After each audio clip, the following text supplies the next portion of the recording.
The Battle of Gaugamela was fought between the Macedonians, led by Alexander the Great, and the Persians, led by Darius III. Alexander the Great was a mere 25 years old when he led his army to Asia with his reputation at stake. His father, Philip II, raised Alexander with the idea of Persian expedition, and this motivated him to at last conquer the Persian Empire. The Battle of Gaugamela would go to be the highlight of Alexander's campaign. In order for Alexander to assume the title Basileus, or Great King, he would have to capture Darius himself. King Darius wanted to halt the invasion of the Persian-dominated lands of the eastern Mediterranean by Alexander the Great and the Macedonian troops. Darius underestimated Alexander's strength, and this was a very, very grave error. Because of this, the Persian Empire came to an end and started the beginning of the Hellenic period within the eastern Mediterranean. Several events transpired before the Great Battle at Gaugamela. About a year before the war, Alexander had defeated King Darius at Issus. He managed to capture Darius's family, but wouldn't contain the power he sought until he captured Darius himself. Darius, however, retreated to Babylon before Alexander could catch him. Rather than attacking right away, Alexander took the passing months to constructively build his army, his attack, and continuously seized ports on the western Asiatic seaboard. He picked up war-ready men along the way. Also preceding the battle, Darius wrote a letter to Alexander requesting that he releases his wife, mother, and kids, and that they may form a friendship. Alexander, however, completely rejected any such idea. He was irate because Darius did such acts as hiring an assassin to kill Alexander's father, invade innocent countries, and even unjustly and illegally seized the throne of Persia. Alexander continued to slay cities like Tyre and Gaza when yet another peace offer from Darius arrived. This offered a significant amount of money, land, and even Darius's daughter to take Alexander's hand in marriage, all in exchange for his family and peace. Alexander, wise from his teacher Aristotle, denied the request, stating he was not interested in money, the land would soon be his anyways, and if he truly wanted the king's daughter, he would get her anyways. He saw these pleas as a weakening civilization. The strategy that Alexander used come wartime was known as the hammer and anvil strategy.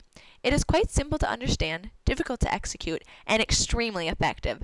It starts with infantry forces engaging the enemy in a frontal assault. While the enemy is distracted with the ongoing attack, a cavalry force snakes behind and encloses the opposing force.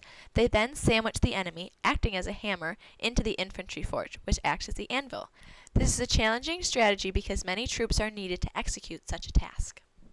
As his army led the way forward, Alexander trailed behind the main line. The right flanks consisted of 2 lines of infantry.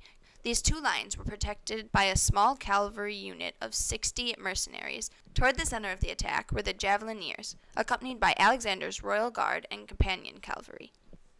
They were primarily armed with zeistin, which were like spears. They were then split amongst 8 squadrons that fought in a wedge or triangular-shaped formation. This formation innovation was thanks to Alexander's father, Philip II.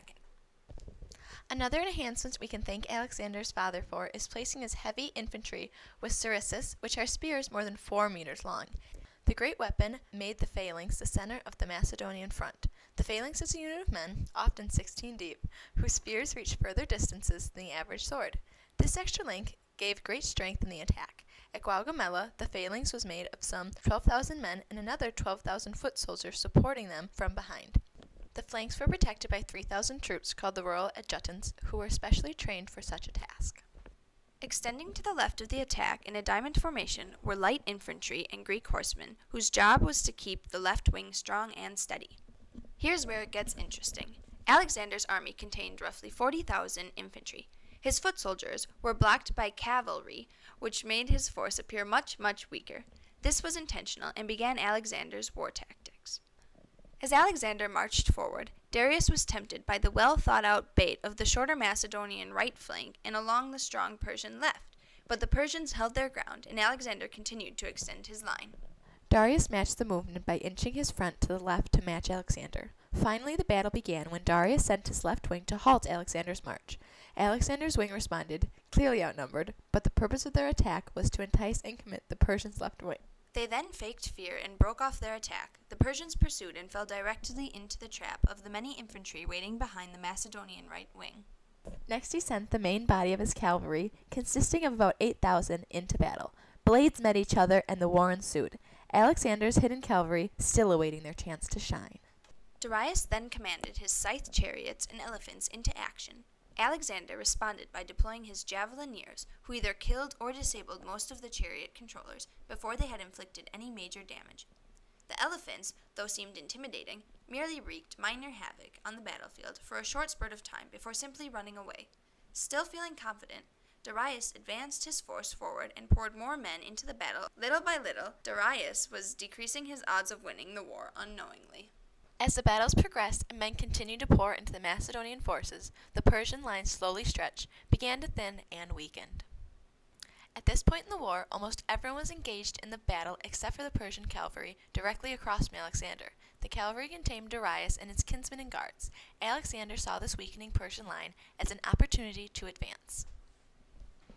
Alexander and his cavalry emerged in perfect order, ready to face Darius and his troops. He was successful in pushing back the Persian line towards Darius and was a threat in both the flanks and the rear.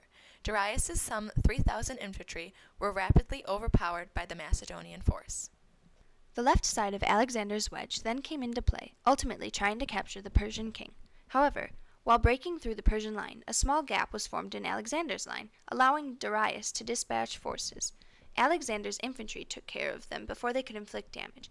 During all the commotion, 2 Persian squads swung around the battle toward the Macedonian camp in an attempt to free the royal family. They were all either killed or ran away and therefore unsuccessful with their task, though they did create a certain amount of chaos. Alexander's hammer and anvil strategy began to succeed as they slowly enclosed the Persian army. Darius realized that the battle was completely out of his control. Just like he did at Isis, he abandoned his army and left his royal guard, fighting for their lives. Somehow, they broke through the enclosing Macedonian force and followed their king. Some of the heaviest fighting occurred in these moments. In the end, Alexander won the Battle of Gaugamela, but he did not achieve everything he wanted to. He did not capture the Persian king. In the following days after the battle, Alexander chased after Darius, and when he finally found him, he had already been stabbed to death by his cousin. As a respectful gesture, Alexander covered Darius in his cloak and had him sent to his mother for a proper burial.